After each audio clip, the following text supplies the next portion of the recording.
I was bathing my daughter when my sister called me. I'm so sorry. I had to do what's right for the kids. CPS will be there tomorrow morning. She hung up before I could say anything. The next morning, a CPS investigator knocked on my door with 2 police officers and a court order. We received a report of physical and emotional abuse. The investigator said, "We need to examine your children and your home." They searched everything, photographed my whole house, took my 6-year-old Maya and my 9-year-old Devin into separate rooms to interview them. Mia came out crying. Devin looked scared. "We found a bruise on Devin's arm," the investigator said, "and Maya seems nervous around you. Devin plays soccer. He gets bruised every week." They didn't care. "We're removing the children immediately for their safety. They'll go to emergency foster care." "No." I tried to grab Maya's hand. "Sir, step back or the officers will restrain you." I watched them put my kids in a CPS van. Maya was screaming for me. Devin was crying. The investigator handed me paperwork. "Don't contact your children. We'll investigate. If the allegations are true, you could face 20 years. Your hearing is in 5 days." The first thing I did was call my kids' foster placement. "I just want to talk to them for 1 minute. Tell them I love them." No contact means no contact. Violation could result in criminal charges. She hung up. I drove to Maya's daycare to get her attendance records. Proof she'd been happy there. The director stopped me at the door. "CPS instructed us not to speak with you. Your sister already collected Mia's belongings. She's been granted temporary guardianship." "Temporary what?" "The hearing isn't for 5 days. Emergency placement with family. It's standard." "I'm sorry, but you need to leave." I went home and checked my security camera system. 6 months of footage showing normal family dinners, homework help, bedtime stories. I went to download it. The hard drive was gone. The cables were cut. My sister Claire had a key to my house. She'd been here. I called the police. My sister broke in and stole evidence that proves my innocence. The officer sounded bored. "Sir, your sister has temporary custody of your children. She's legally allowed to collect their belongings from your residence. If you believe something was stolen, you can file a report, but it'll take weeks to investigate." "I don't have weeks. My hearing is in 5 days. "Then I suggest you speak with your lawyer." I called the public defender they'd assigned me. I explained everything. The deleted footage, Claire's lies, her obsession with my kids. "Sir, I have 63 cases. CPS found bruises on both children. Multiple witnesses support the abuse claims. Your sister has a clean record, a stable marriage, and passed a home study in 48 hours. That doesn't happen unless she'd already started the process months ago." "Exactly. She planned this. Do you have proof of that?" "I didn't. I'll do my best, but the evidence is overwhelming." "I'd prepare yourself for losing custody." I spent the next day calling everyone who knew my family. Maya's pediatrician, Devin's soccer coach, my neighbors, my late wife's family. Every single call went the same way. No one believed me. On day 4, I used my savings to hire a private investigator. "I need you to find proof. My sister planned this. Search histories, text messages, something." He called me back that afternoon. "Sir, I can't take your case. Your sister's lawyer contacted me. Said if I interfere with a CPS investigation, I could lose my license." "I'm sorry." The night before the hearing, I sat in my empty house and cried. I tried everything. Calling the kids, getting evidence, talking to witnesses, hiring help. Nothing worked. Claire had thought of everything. The hearing was at 10 a.m. I sat at a table with my public defender. Claire sat across the room with her husband. She looked sad, dabbing her eyes with tissues. Judge Kramer called the hearing to order. The caseworker presented everything. Bruises, ER visits, teacher reports, witness statements from Claire. Then Claire testified. She cried while talking. "I love those children like they're my own. I can't watch them suffer anymore. My husband and I have room for them. A stable home. 2 parents. They deserve better." The judge looked at me. "Do you have evidence contradicting these allegations?" My lawyer stood up. "Your Honor, we can explain the bruises. Devin plays competitive soccer." "Do you have evidence?" the judge repeated. Before my lawyer could answer, the courtroom door opened. My late wife's best friend, Elena, rushed in holding a laptop. "Your Honor, I have proof he didn't do this." Judge Kramer frowned. "Ma'am, you can't just please. I found Claire's laptop at her house, and I have her search history." The judge waved her forward. Elena opened the laptop. 4 months ago, Claire searched how to win CPS case and getting custody of niece and nephew and signs of child abuse to report. She has a folder with fake text messages, templates for bruise photos, a timeline for building a case. She turned the screen and she has videos. Videos she recorded of herself telling Maya and Devin their dad didn't want them anymore. The courtroom went silent. Judge Kramer studied the laptop and looked at Claire. "Did you fabricate these allegations to gain custody of your brother's children?" Claire's face crumbled. "I can't have children," she sobbed. "They love me. I'd be a better mother." Judge Kramer's expression hardened as he looked at Clare. The courtroom exploded with shocked murmurs and gasps from the few people in the gallery. Two bailiffs moved toward Clare's table while her husband sat completely frozen, his face pale and blank like he couldn't process what was happening. Clare kept sobbing into her hands, her shoulders shaking, but the judge raised his hand for silence. The room went quiet. He looked directly at Clare and his voice was cold and firm when he spoke. The bailiffs stood on either side of her now, waiting for the judge's order. I sat at my table watching this happen, and part of my brain couldn't believe it was real. My sister was about to be arrested. The nightmare that started 5 days ago when CPS took my kids might actually be ending. Judge Kramer ordered the bailiffs to take Clare into custody for investigation of perjury and filing false reports. The bailiffs moved forward, and one of them touched Clare's arm. She looked up at them with red, swollen eyes and didn't resist as they helped her stand. Her husband finally moved, reaching toward her, but a bailiff held up his hand and shook his head. Clare was led toward the side door of the courtroom, still crying, and I watched her go, feeling this weird mix of relief and disbelief and anger all at once. The judge turned to me and his expression was serious, but not cold anymore. He explained that while Clare's confession changed everything, CPS protocol required a full re-evaluation before custody could be restored. My heart dropped straight into my stomach. I thought this moment meant I'd get Maya and Devin back right now, today, immediately. But the judge kept talking about procedures and evaluations and proper documentation. He scheduled an emergency follow-up hearing for 3 days from now. 3 more days without my kids. 3 more days of them thinking I abandoned them. I felt my public defender's hand on my arm, but I couldn't look at him. Judge Kramer called a recess and suddenly people were moving and talking. Elena rushed over to me from where she'd been standing near the judge's bench. I stood up and she threw her arms around me and I hugged her back so hard my arms shook. She was crying and I realized I was crying too. She pulled back and grabbed my shoulders and started explaining fast. She went to Clare's house yesterday to drop off some of my late wife's belongings, things that had been in storage. Clare wasn't home, but the door was unlocked. Elena went inside to leave the box and saw the laptop open on the kitchen table. The screen showed a folder labeled Custody Plan. She looked at it and found everything. The search history, the fake text messages, the timeline, the videos of Clare talking to Maya and Devin. She grabbed the laptop and drove straight to the courthouse this morning. The CPS caseworker approached our table slowly, her face showing clear embarrassment. She asked if she could speak with me for a moment. I wanted to scream at her. I wanted to ask her how she could tear my family apart based on lies, how she could take my crying children and put them in a van while Maya screamed for me. But I forced myself to stay calm because Clive had warned me that antagonizing CPS wouldn't help. I took a breath and nodded. She said she needed to interview me again with this new information. She apologized for the initial removal, but explained they have to act on reports of abuse.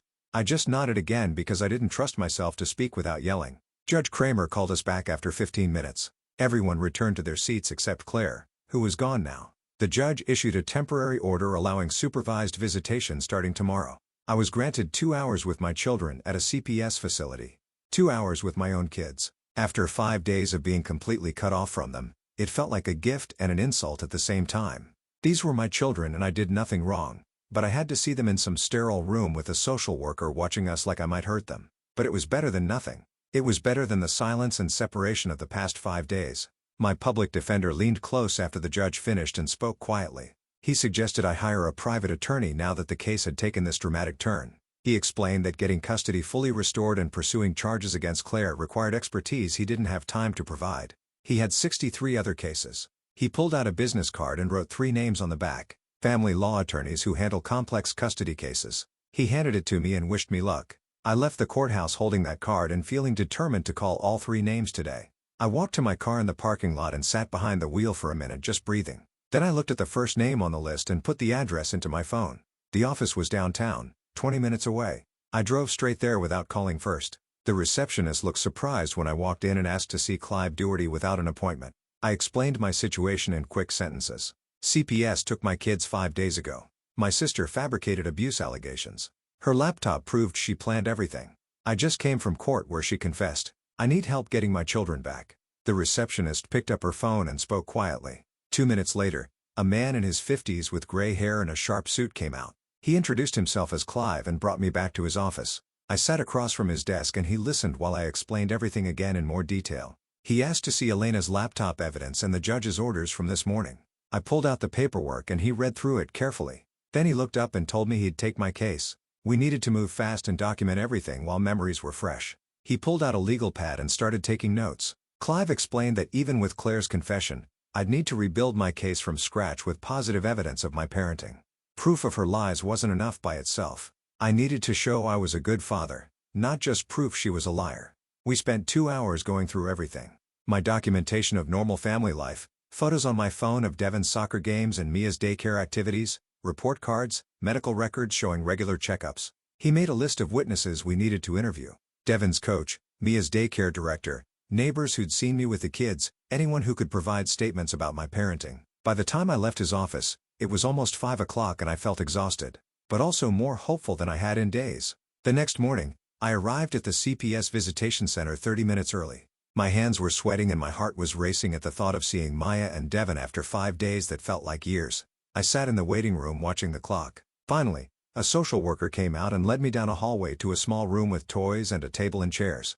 She told me to wait. 5 minutes later, the door opened and they brought my children in. Maya saw me and ran forward crying. I dropped to my knees and caught her and she crashed into me sobbing. Devon stood in the doorway looking uncertain. His face was guarded and his eyes were red like he'd been crying recently. I held Maya against my shoulder with one arm and reached out my other hand toward Devon. He looked at my hand and then at my face and slowly walked closer. I pulled him into the hug too and held both my children and tried not to cry myself. The social worker sat in a chair in the corner watching us. Maya was sobbing into my shoulder saying, "Daddy," over and over. Devon stood stiff in my arms at first but gradually relaxed a little. I told them I loved them and I missed them so much. Maya pulled back and looked at my face with tears running down her cheeks. She asked why Aunt Claire took them away. I didn't know how to answer that in a way a 6-year-old would understand. Devon pulled away from me completely and took a step back. He looked at me with this expression that was angry and hurt and confused all at once. Then he asked me why I let them take him away. His question hit me like someone punched me in the stomach. He was 9 years old and he didn't understand that I had no choice, no power to stop what happened. He thought I just let CPS take them. He thought I didn't fight for them. I dropped down to sit on the floor with both of them and pulled them close. The social worker in the corner shifted in her chair, but didn't say anything. I looked at Devon's face and saw all the hurt and confusion there. And I tried to figure out how to explain something I barely understood myself. I told him that I fought as hard as I could, that I called lawyers and tried to get evidence and did everything possible. But the judge believed Aunt Claire's lies, and I had no power to stop what happened. Maya was still pressed against my side, and she pulled back to look at me with tears on her cheeks. She asked why Claire would lie about me hurting them. I didn't have a good answer for a 6-year-old.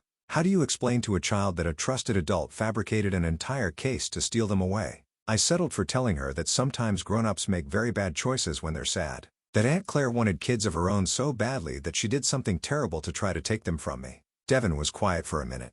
Then he told me something that made my stomach drop. He said that during the 5 days at Claire's house, she kept telling him and Maya that I didn't really want them anymore.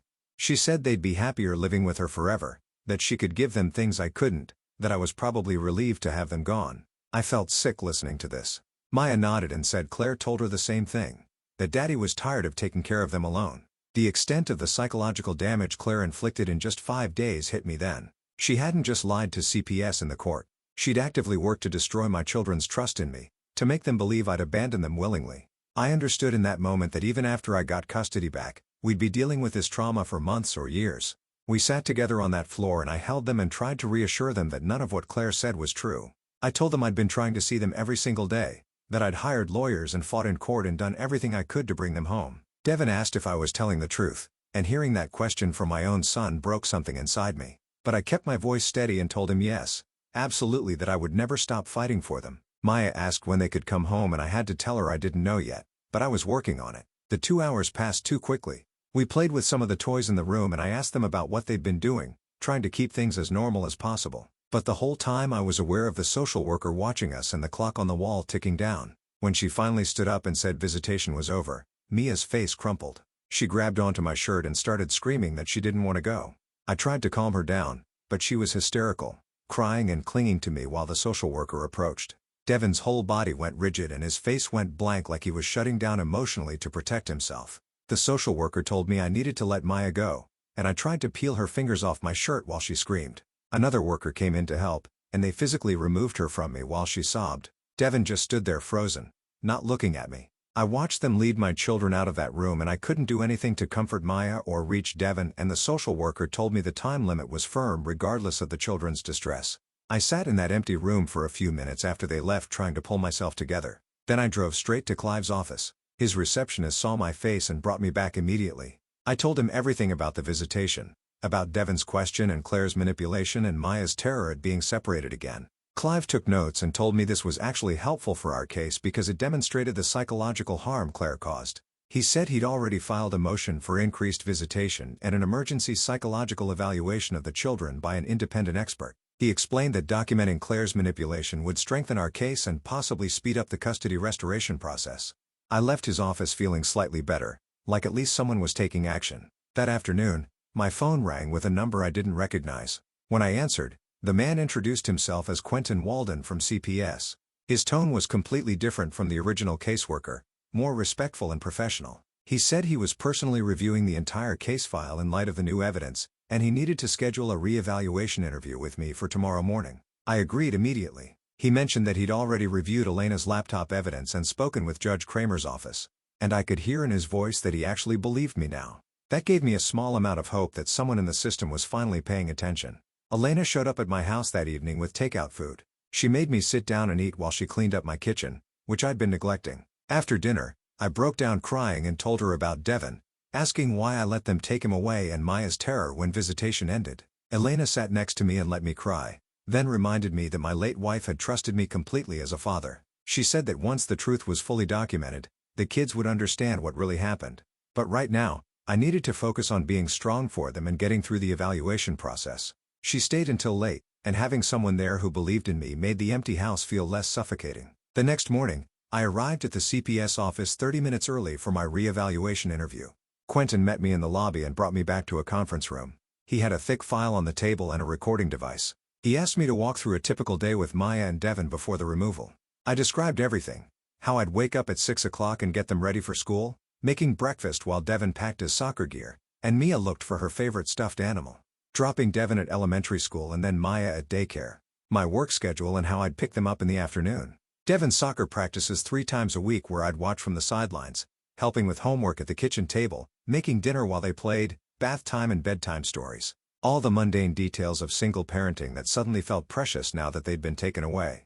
Quentin listened and took notes, and I could tell he was actually hearing me this time instead of just looking for signs of abuse. Then he pulled out photos of Devon's bruise and asked me to explain it. I grabbed my phone and showed him dozens of pictures from soccer games. Devon with grass stains on his knees. Devon with a scrape on his elbow. Devon with various bruises from getting knocked around during plays. I explained that he played midfielder, which meant he was constantly in the thick of the action getting bumped and shoved. His coach could verify that the specific bruise CPS photographed happened during a particularly rough game 3 days before they showed up at my door. Quentin nodded and made more notes. We discussed Mia's nervousness during the original interview. I explained that she'd always been shy around strangers, that being suddenly separated from me and questioned by unfamiliar adults in an unfamiliar place would obviously make any 6-year-old anxious. It wasn't evidence of abuse. It was evidence of normal childhood stranger anxiety combined with the trauma of being removed from her father. Quentin seemed to understand this. He told me he was recommending increased visitation to 4 hours daily while the full evaluation continued.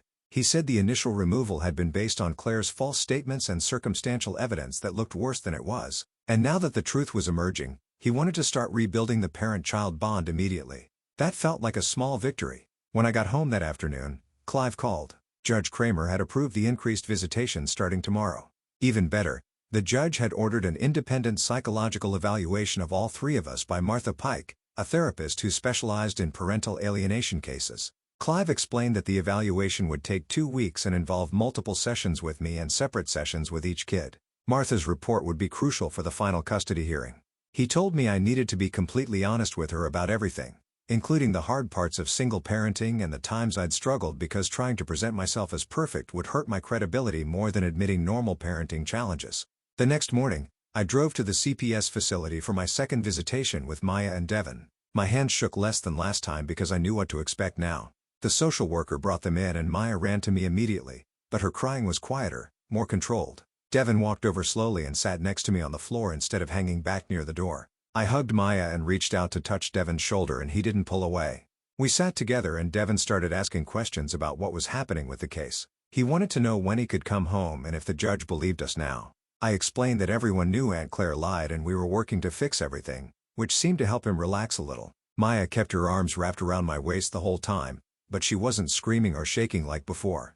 Devon asked if we could play a game, and I pulled out the cards I'd brought. We played Go Fish, and Devin actually smiled when he won, and that small smile felt like the biggest victory I'd had in weeks. The social worker took notes from her corner, but mostly stayed quiet. When visitation ended, Devin hugged me goodbye without me asking first, and Maya only cried for a minute before the social worker led them away. I sat in my car afterward and called Clive to tell him about the progress. He said Devin asking questions was a good sign that he was processing instead of shutting down completely. During the next visitation 2 days later, Devin brought up Claire directly. He asked me why she told lies about us, and I carefully explained that the judge made a mistake because Aunt Claire told stories that weren't true. But now everyone knew the real facts and we were working to fix it. Devin's face got serious and he asked if Claire was going to jail. I told him honestly that I didn't know yet, which led to a complicated conversation about how sometimes people who do bad things are sick inside their heads and need help from doctors, not just punishment. Devin thought about this for a while and then asked if being sick made it okay that Claire lied. I explained that being sick doesn't make it okay, but it helps us understand why she did something so terrible. Maya listened to our conversation, but didn't say much, just stayed close to me and played with the blocks I brought. Devin asked if we were sick too, and I promised him that we were healthy and strong, and that what happened to us wasn't our fault. He seemed satisfied with that answer, and we moved on to talking about his soccer team and the games he'd missed. The social worker watching us made more notes, and I wondered what she was writing down, whether she saw the same progress I did, or if she was documenting problems I couldn't see. My first session with Martha Pike happened the next afternoon at her office across town. She had a calm voice and kind eyes that reminded me a little of my late wife, which made it easier to talk. Martha asked detailed questions about my relationship with each child, how we spent our days, what our routines looked like, how I handled discipline and homework and bedtime. She asked about my late wife's death 3 years ago, and how we'd coped as a family since then. I told her the truth about the hard days when I felt overwhelmed trying to be both parents. The times I'd lost my patience with Devin's attitude or Mia's tantrums. The moments I'd cried in my bedroom after the kids went to sleep because I missed my wife so much. Martha wrote notes, but her face stayed neutral and supportive. I explained that I wasn't a perfect parent, that I'd made mistakes and had bad days, but I loved my children and always put their needs first. Martha nodded and said that honest self-awareness was more valuable than pretending to be flawless. She asked how I managed work and parenting alone, and I described my schedule, the support from neighbors and friends, the way my late wife's family helped with childcare when I needed it. Martha asked what scared me most about this situation, and I told her that losing my kids permanently would destroy me, that they were the only family I had left. She made more notes and told me we'd meet again in 3 days. At my second session with Martha, she shifted focus to Claire. She asked about my sister's relationship with the kids before this incident happened. I explained that Claire had always been involved and loving, that she babysat frequently and attended Devin's soccer games and took Maya to the park. I told Martha that Claire seemed like a devoted aunt who genuinely cared about the kids, which made her betrayal even more shocking. Martha asked if I'd noticed any warning signs of instability or obsession, and I admitted that I hadn't seen anything concerning. Claire had seemed normal, helpful, supportive. I told Martha that I felt guilty now for missing whatever signs must have been there, for not protecting my children from someone I should have recognized as dangerous. Martha said that manipulative people are often skilled at hiding their true intentions until they strike, that it wasn't my fault for trusting my sister. She asked how Claire had reacted to my wife's death, and I remembered that Claire had been devastated, that she'd helped plan the funeral and stayed with us for a week afterward. Martha made notes about this and asked more questions about Claire's marriage and her struggles with infertility. I told her what I knew, which wasn't much because Claire had always been private about that topic. Martha said she was building a complete picture of the family dynamics to understand how this situation developed. The following week, Martha scheduled separate sessions with Maya and Devin. The social worker brought them to Martha's office while I waited in the lobby, not allowed to sit in on their conversations. I paced the waiting room for an hour while Martha talked to Devin, then another hour while she met with Maya. When they came out, both kids looked tired. But okay. Devin told me Martha was nice and that they'd played games while they talked. Maya said she drew pictures for Martha. I wanted to ask what they'd discussed, but I knew the sessions were private. Clive had explained that confidentiality was standard and that Martha's professional opinion would be based on evidence, not emotion. Still, waiting for her report felt like torture when my children's future depended on what she concluded. I drove the kids back to their foster placement and hugged them goodbye, then went home to my empty house and tried not to think about all the ways this could still go wrong. Clive called that evening to check in and I told him about the sessions. He reminded me that Martha was an expert in parental alienation cases and that her evaluation would carry significant weight with the judge. A week after the courtroom revelation, a police detective called my cell phone. He said they were investigating Claire's break-in and theft of my security footage and wanted to know if I wanted to press charges. I told him I needed to talk to my lawyer first and called Clive immediately. Clive said filing the report would establish a pattern of criminal behavior and premeditation, which would strengthen the case for keeping Claire away from my kids permanently. I felt conflicted because Claire was still my sister despite what she'd done, and part of me didn't want to pile more criminal charges on top of everything else. But Clive reminded me that Claire had planned this for months, that she'd deliberately destroyed evidence that could have prevented my children from being taken. I called the detective back and told him I wanted to press charges. He said they'd need me to come to the station to give a formal statement and provide documentation of what was stolen. I spent the next afternoon at the police station going through everything, describing the security system and the missing hard drive and the cut cables. The detective took photos and filled out forms and told me the case would be forwarded to the district attorney's office for prosecution. The next day, I drove to Maya's former daycare to talk to Rita Campos. I found her in the main classroom helping a group of kids with an art project.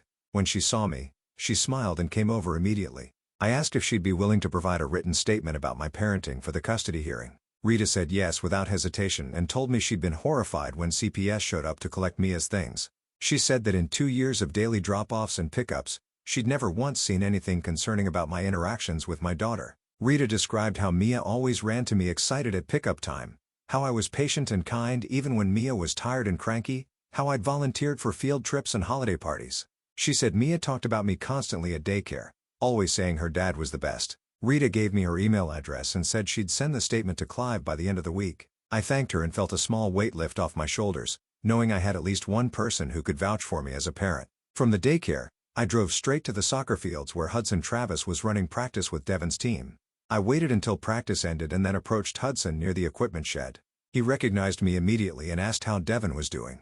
I explained the situation briefly and asked if he'd provide a statement about Devon's bruising and our relationship. Hudson said absolutely and told me he'd been shocked when he heard about the CPS investigation. He said Devon was enthusiastic about soccer and got knocked around constantly during games and practices, that bruises were completely normal for a midfielder who played as aggressively as Devon did. Hudson mentioned that I'd attended every single practice and game, that I'd helped coach occasionally when they needed extra adults, that Devon talked constantly about his dad and their bond was obvious to everyone on the team. He said he'd write up a detailed statement and send it to Clive within 2 days. Hudson asked when Devon would be able to rejoin the team, and I told him hopefully soon that we were working on getting custody restored. He said the team missed Devon and that several parents had asked about him. That evening, my neighbors knocked on my door. The elderly couple who lived next door came in and sat at my kitchen table. They told me they'd been questioned by CPS during the initial investigation and that they'd given positive statements about me. They said they'd told the caseworker they'd never heard yelling or seen anything inappropriate in the 3 years we'd been neighbors. They were angry that their statements had apparently been ignored in favor of Claire's lies. The wife said she'd watched me parent Maya and Devon through her kitchen window and had always thought I was doing a wonderful job as a single father. The husband said they'd be happy to testify at any hearing if needed, that they wanted to help however they could. I thanked them and felt grateful to have neighbors who actually paid attention and cared enough to get involved. They stayed for coffee and we talked about the case and the kids and how much I missed having them home. When they left, the wife hugged me and told me to stay strong, that the truth would win in the end.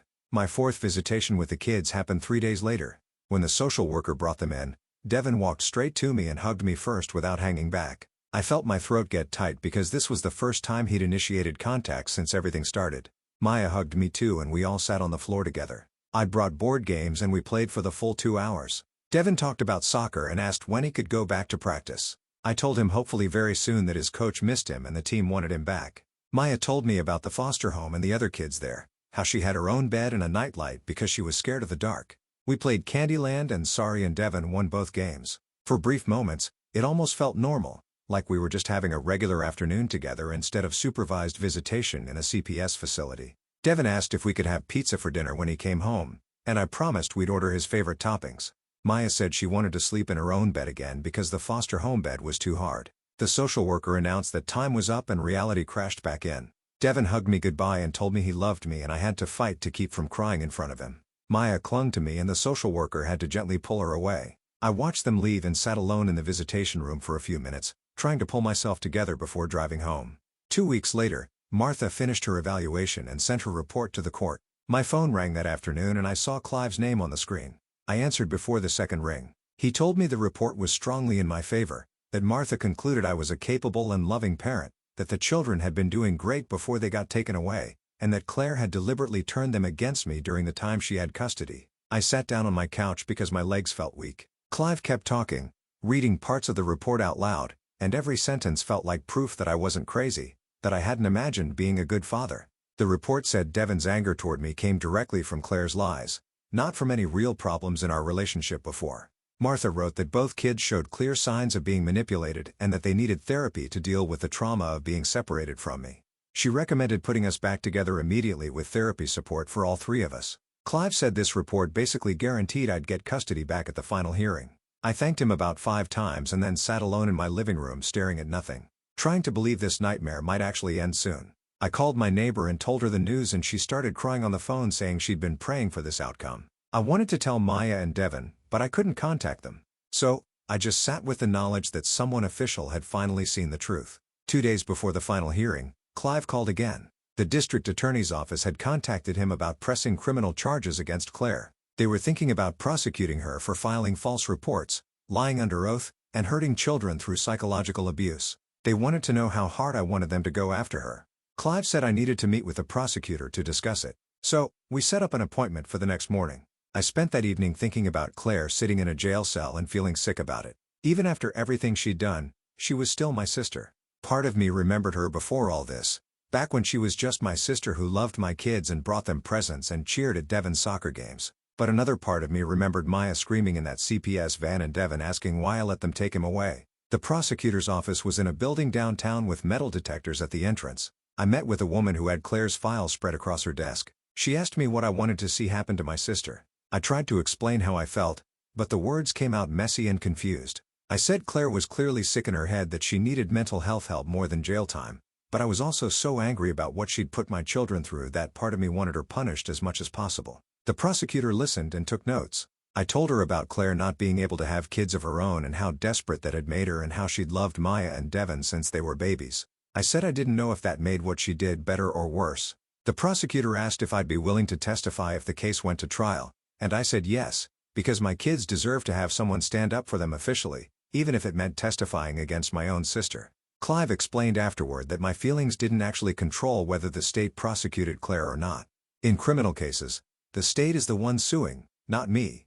So the DA could move forward, even if I didn't want them to. But my cooperation and testimony would be really important if things went to trial. The prosecutor told us they were thinking about offering Clare a plea deal instead of going to trial. The deal would include required mental health treatment and probation instead of serious prison time because of her mental health problems.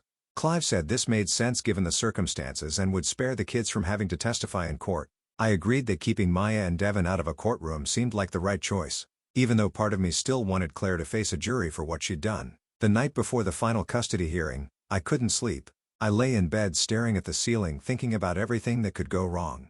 What if the judge found some technical problem with Martha's evaluation? What if Claire's lawyer had some trick we hadn't thought of? What if CPS changed their recommendation at the last minute? I knew rationally that the evidence was completely in my favor now that Martha's report and all the witness statements made my case solid, but I couldn't stop my brain from inventing disasters. I got up around 3 o'clock in the morning and made coffee and sat at my kitchen table going through all the paperwork Clive had prepared. I read Martha's report again, focusing on the parts about how well the kids had been doing before Clare destroyed everything. I looked at the statements from Rita and Hudson and my neighbors, all saying I was a good father who loved his children. But I still felt terrified that somehow, someway the system would fail me again, like it had failed me when they believed Claire's lies in the first place. The final hearing started at 10 o'clock in the morning. I sat next to Clive at the same table where I'd sat during that first terrible hearing. Judge Kramer came in and everyone stood up, and then we sat back down and he started reviewing the evidence. He had Martha's evaluation in front of him and he read through parts of it out loud. He talked about the witness statements from Rita and Hudson and my neighbors, and he mentioned Quentin's updated CPS report that recommended giving me custody back. The judge looked at me directly and asked if I was prepared to support the children through therapy to deal with the trauma they'd been through. I told him absolutely, whatever they needed, I would do anything to help them heal from this. My voice shook a little when I said it, but I meant every word. Clive had prepared me for this question and I'd practiced my answer. But actually saying it to the judge while my kid's future hung in the balance made it feel completely different from practicing in Clive's office. Judge Kramer reviewed more paperwork and asked a few more questions, and then he made his ruling. He said full custody was restored to me immediately starting today. I felt my whole body go weak with relief. The judge kept talking, saying all three of us had to do family therapy for at least 6 months, which I would have agreed to anyway. Then he issued a restraining order preventing Clare from contacting me or the children, and he referred her case to the district attorney's office for criminal prosecution. He said her actions were too serious to just ignore, that she'd caused real harm that needed real consequences. I barely heard the last part because I was trying not to cry in the courtroom. Clive put his hand on my shoulder and I realized the hearing was over, that I'd actually won, that I was getting my kids back. After the judge left, Clive told me I could pick up Maya and Devin from their foster placement that afternoon. The relief hit me so hard I actually felt dizzy and had to sit down for a minute. Everything I'd been carrying for weeks suddenly felt lighter, like I could finally breathe properly again. Clive shook my hand and told me the hard work of healing was just beginning, that getting custody back was just the first step. He reminded me that the kids had been through trauma and that rebuilding our family would take time and patience and probably a lot of therapy sessions, but at least we'd be together as a family while we did it, and that was what mattered most. I thanked him for everything he'd done, for believing me when almost nobody else did, for fighting to bring my children home. I drove to the foster home that afternoon with my hands shaking on the steering wheel. The address was in a neighborhood about 20 minutes from my house. I parked in front of a regular-look house with toys in the yard and knocked on the door. A woman answered and I told her who I was, and she smiled and invited me inside. She called for Maya and Devin and I heard their footsteps running down the hallway. Maya saw me first and her face lit up and she started crying happy tears while running toward me. I dropped to my knees and caught her in a hug, holding her tight while she sobbed into my shoulder. Devin came out more slowly, looking cautious but hopeful, like he was afraid to believe this was real. I reached out one arm to him and he came closer and let me pull him into the hug too. The foster parents stood back and gave us space, and the woman told me the kids had talked about me constantly, asking every day when they could come home. She said they'd been good kids to care for, but that they clearly missed me terribly. Her words helped ease some of my worry about permanent damage from our separation. Made me think maybe we could actually recover from this nightmare Claire had put us through. I collected their backpacks and stuffed animals from the foster parents and thanked them for taking care of Maya and Devin. We walked to my car in the driveway and I buckled them into their seats, my hands shaking slightly as I clicked the seatbelts into place. I sat in the driver's seat for a moment before starting the engine and turned around to look at them. I told them we were going home and staying together, that nobody could separate us again. Devin's face looked worried and he asked if Aunt Claire could take them away again. I promised him there was a court order preventing her from coming anywhere near us, that the judge made it official, and she couldn't break that rule.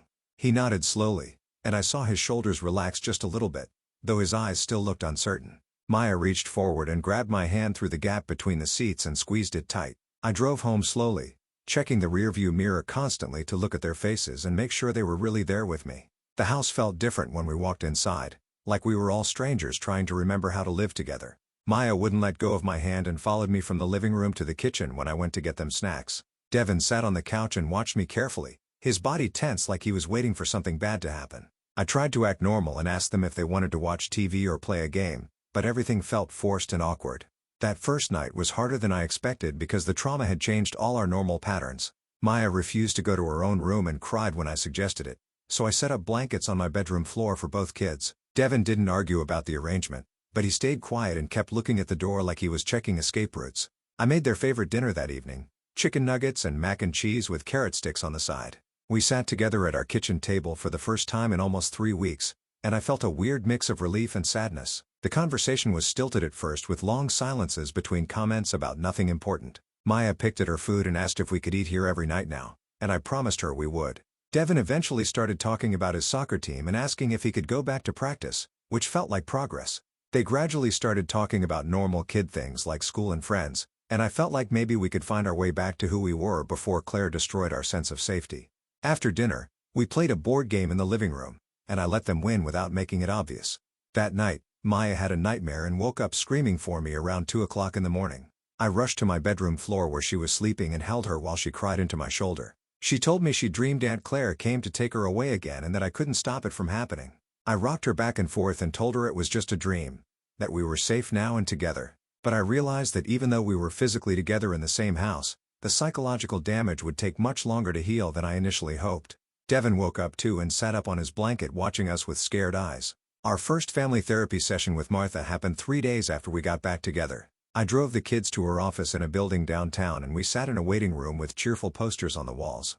Martha came out to get us and she had a warm smile that immediately put the kids at ease. She worked with us on rebuilding trust and processing the trauma, asking questions about how we felt and what scared us most. She gave me specific strategies for helping the kids feel secure again, including maintaining extremely consistent routines and being patient with regression behaviors. She explained that Mia's clinginess and Devin's watchfulness were normal responses to what happened. Over the next week, Devin started having angry outbursts over minor frustrations that never bothered him before. He threw his soccer ball across the yard when he missed a goal and yelled at Maya for touching his homework. I called Martha and she explained this was a normal response to the powerlessness he felt during the separation. She taught me techniques for helping him express his anger safely and reminded me that his emotions weren't really about the immediate trigger. She said his anger was about the bigger betrayal he experienced when adults he trusted let him down. I practiced staying calm when he exploded and giving him space to feel his feelings without judgment. Maya developed separation anxiety and had trouble going to daycare for the first time in her life. She cried and clung to me at drop-off, begging me not to leave her there. Rita was understanding and worked with me to create a gradual transition plan where I stayed for the first 15 minutes each morning. But it broke my heart to see my previously confident daughter so fearful about being away from me. 2 weeks after we got back together, Devin exploded at me during homework time over a math problem he couldn't solve. He threw his pencil across the kitchen table and yelled that I was a bad dad because I let them get taken away. His words cut deep and I felt my chest tighten with guilt and pain. But Martha had prepared me for this exact moment during our sessions. So instead of getting defensive, I took a deep breath. I acknowledged his anger and told him he was allowed to be mad about what happened to us, that his feelings were valid. We sat down together on the couch and had a long conversation where I explained again that the judge made a decision based on lies. I told him I fought every single day to get them back, that I never stopped trying. Devin cried and admitted he knew it wasn't really my fault, but he was angry anyway because someone should have protected them from what happened. I told him that feeling made complete sense and that I was angry too about the whole situation. We sat together for a while and he eventually leaned against my shoulder.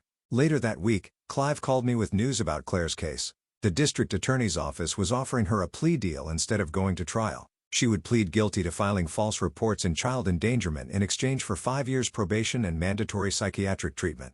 The deal included permanent supervised visitation only if I ever chose to allow contact with the kids. Clive said Claire's lawyer indicated she would accept the deal, which meant no trial and no forcing the kids to testify about what happened. I felt relieved we wouldn't have to go through a long court process that would keep the trauma fresh. I sat in Clive's office the next day and told him I wasn't sure how to feel about the plea deal. Part of me wanted Claire to face serious prison time for what she put us through. Clive leaned back in his chair and explained that a full trial would take months, maybe even a year, and Devin and Maya would probably have to testify about the videos Claire made and the things she told them. He said watching their kids testify in court destroys some families even when they win the case. The mandatory psychiatric treatment would address why Claire did this in the first place, and the permanent supervision meant she could never be alone with my children again without my explicit permission and a court order. I understood his logic, but it still felt like she was getting off easy for destroying our lives. Clive reminded me that 5 years of probation meant any violation would send her straight to prison, and the felony conviction would follow her forever.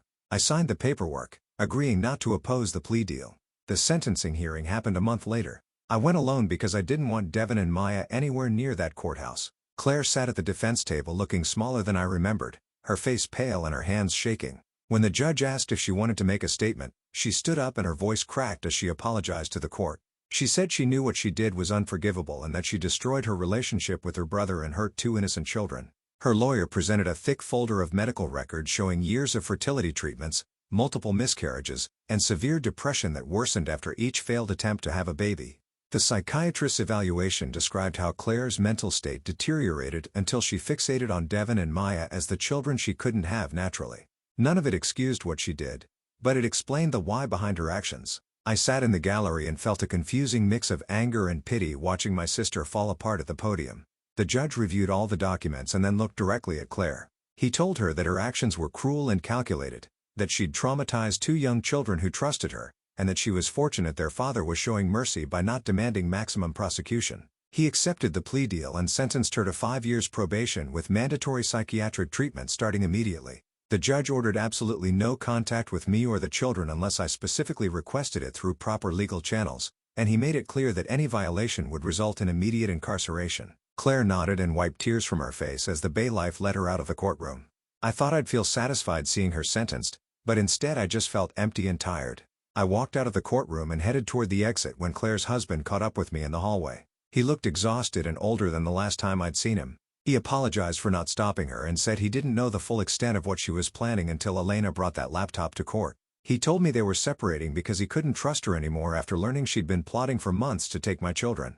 His voice shook when he said he kept asking himself how he missed the signs that his wife was having a complete breakdown. I didn't know what to say to him because part of me blamed him for not seeing what Claire was becoming, but another part of me understood that manipulative people hide their true intentions really well. We stood there awkwardly for a minute before he walked away, and I realized our entire extended family had been destroyed by Claire's actions. Over the next month, Maya's separation anxiety started getting better. The first few weeks after reunification, she screamed and clung to me every morning at daycare drop-off. Rita was patient and helped me create a routine where I stayed for 15 minutes each morning until Mia felt comfortable. Gradually, the crying sessions got shorter, and Mia started letting me leave without a total meltdown. Rita called me one afternoon about 6 weeks after we got back together and told me Mia was playing with the other kids during free time instead of sitting alone watching the door for me to come back. She said it was a significant step forward in Mia's healing process. When I picked Mia up that day, she ran over excitedly to show me a painting she'd made.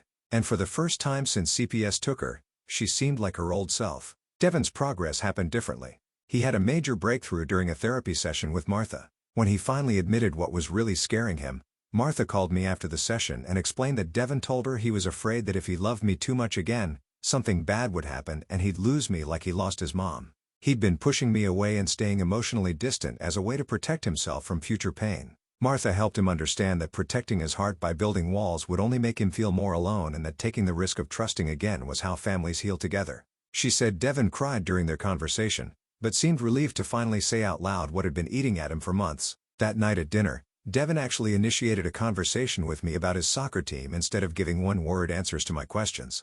And I knew something had shifted between us. 3 months after reunification, we settled into new routines that felt stable and safe. Friday nights became movie nights where we made popcorn and let the kids pick whatever they wanted to watch. Saturday mornings Devin had soccer games and Maya and I sat in the bleachers cheering for him. And afterward we'd get ice cream regardless of whether his team won or lost. Sunday afternoons we drove to the park where we'd scattered my late wife's ashes 3 years ago. We'd sit on the bench near the big oak tree and talk to her about our week, telling her about Devin's goals and Maya's artwork and how we were slowly becoming okay again. The kids seemed to find comfort in those Sunday visits, like their mom was still part of our family, even though she wasn't physically here anymore. One afternoon, I got a letter from Claire's attorney. Inside was a short note asking if Claire could send birthday cards to Devin and Maya. The letter emphasized that Claire wasn't requesting any direct contact or visits, just permission to mail cards on their birthdays. I called Martha to discuss it before making any decisions. She said completely cutting Claire off might create more questions and resentment later when the kids were old enough to wonder why I prevented all contact. But she also stressed that any interaction needed to be carefully controlled and that the kids should understand I was the one making decisions about Claire's involvement in their lives. I talked to Devin and Mia separately about it. Devin shrugged and said he guessed cards would be okay as long as he didn't have to see her. Mia asked if the cards would have mean things in them, and I promised I'd read every card before giving it to them. I sent a letter back through the attorney saying Claire could send cards, but no gifts and no requests for contact. Devin's birthday came first. The card arrived a week before his 10th birthday, and I opened it to check the contents before showing it to him. Claire had written a simple message saying she hoped he had a wonderful birthday and that she was sorry for hurting him. There was no manipulation or guilt, just a straightforward apology and birthday wishes. I gave the card to Devin after dinner and watched him read it silently. He looked up at me and asked if people who do bad things can become good again. I sat down next to him and told him honestly that I didn't know the answer to that question. I explained that his aunt was sick and getting help from doctors and that maybe someday when he was older, he could decide for himself if he wanted a relationship with her. But right now, my job was to keep him and Maya safe, and that meant controlling how much contact they had with someone who'd hurt them. Devin nodded and put the card on his dresser, and we didn't talk about it again that night. Ma's 7th birthday party happened 2 weeks later. We kept it small with just a few friends from daycare and our supportive neighbors who testified on my behalf. I decorated the living room with streamers and balloons while Maya helped me frost her birthday cake. Her friends arrived and they played games in the backyard, their laughter filling the house in a way it hadn't since before CPS showed up at our door. When it was time to sing happy birthday, Maya stood in front of her cake with 7 candles flickering and a huge smile on her face. She closed her eyes to make a wish and then blew out all the candles in one breath. Everyone clapped and cheered. I cut slices of cake and watched Maya and her friends eat and giggle together. Looking at my daughter surrounded by friends and genuinely happy, I thought about how far we'd come from that terrible morning when everything fell apart. Kids are tougher than adults give them credit for. Maya and Devin had survived something that would have broken a lot of people, and they were finding their way back to joy and trust. We still had hard days ahead and therapy sessions to work through. But sitting in my living room watching Mia's birthday party, I felt hopeful about our future for the first time in months. 6 months passed with weekly therapy sessions where Martha watched us slowly rebuild what Claire had broken. Martha scheduled a progress evaluation at her office, and I sat across from her while she reviewed her notes from the past months. She told me we had made remarkable progress in rebuilding trust and processing the trauma, even though we were not completely healed yet. The evaluation showed Devon's anger outbursts had decreased significantly, and Maya's separation anxiety had improved to manageable levels. Martha recommended reducing our therapy frequency from weekly to bi-weekly sessions, which felt like real validation that we were genuinely moving forward instead of just surviving. I left her office feeling lighter than I had in months because someone who specialized in this kind of trauma thought we were actually doing well. 2 weeks after that evaluation, Devon came home from soccer practice bouncing with excitement and told me he made the select team. He asked if I would be his assistant coach, and I saw it as a significant sign that he trusted me again and wanted me involved in the things that mattered to him. I agreed immediately without even thinking about the time commitment because this was Devon choosing to let me back into his world.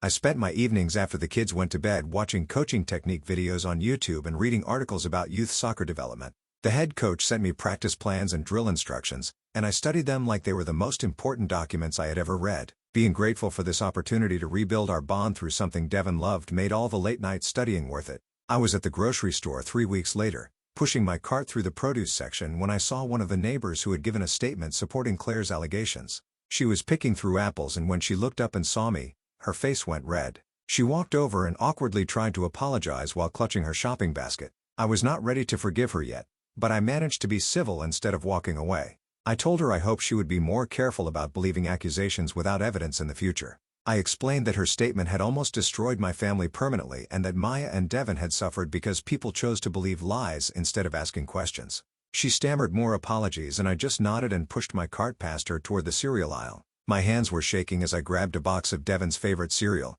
but I felt proud that I had not yelled at her, even though part of me wanted to. Maya started first grade in late August with much less anxiety than I expected when I walked her to her classroom that first morning. Her teacher introduced herself and told me to call her if any concerns came up during the transition. The first parent conference happened in October, and I sat in the tiny chair next to Maya's desk while her teacher pulled out a folder of her work. The teacher told me Mia was doing well academically and socially, and that she had been watching for signs of ongoing trauma, but saw a happy and well-adjusted child who talked proudly about her dad. She knew about our situation because the school had been informed during the CPS investigation, and she wanted me to know that Mia seemed genuinely content. I looked at Mia's math worksheets and reading journal entries and saw evidence of a kid who was thriving instead of just surviving. Devon and I had a conversation one evening in November while we were cleaning up after dinner, and he was drying dishes next to me at the sink. He told me he was glad we were together again and that he was sorry for being so angry at me before. I put down the plate I was washing and turned to face him completely. I told him he had nothing to apologize for and that his anger was completely justified given what had happened to us. I explained that I was proud of how hard he had worked in therapy to process his feelings and give our relationship another chance. Devon hugged me right there in the kitchen with wet dishwater soaking into both our shirts, and I realized this was the first time he had initiated physical affection since reunification. We stood there for a long moment before he pulled back and picked up another dish to dry. Like nothing had happened, but everything had changed. On the 1-year anniversary of the day, CPS took my children. I called a family meeting after dinner, and we sat together in the living room. I told them I wanted to talk about how far we had come since that terrible morning. Maya said she did not have scary dreams about being taken away anymore, and her voice was confident when she said it. Devon said he felt safe now, and that he was not worried about someone taking him from our home again. I told them both that what happened to us was terrible, but it also proved that nothing could break our family apart permanently. We had survived something that could have destroyed us, and instead we had chosen to fight our way back to each other. Maya crawled into my lap, even though she was getting too big for it, and Devon sat close enough that our shoulders touched. I made the decision not to pursue any further contact with Claire, even supervised visits, because the kids were thriving without her in their lives. Introducing her again might destabilize the progress we had worked so hard to achieve.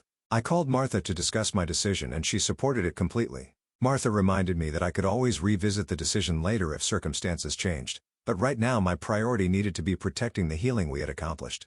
She said the kids were doing remarkably well and that adding Claire back into their lives could trigger regression in their progress. I felt relieved that Martha agreed with my instinct because part of me worried I was being too harsh by cutting Claire out completely. Devon's soccer championship game happened on a cold Saturday in early December, and I stood on the sideline in my assistant coach jacket, watching the game unfold. The score was tied with 2 minutes left when Dion got the ball at midfield. He dribbled past 2 defenders and took a shot from outside the box that curved perfectly into the upper corner of the net. The referee blew the whistle for the goal and Devon's whole team rushed to celebrate with him. After the final whistle, Devin ran straight to me and hugged me in front of his entire team and all the parents watching. In that moment, I realized we had truly rebuilt what Claire tried to destroy.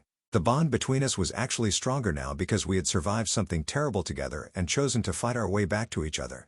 Maya told me one night at bedtime in mid-December that she loved me all the way to the moon and back infinity times. Those were the exact words my late wife used to say to the kids before she died.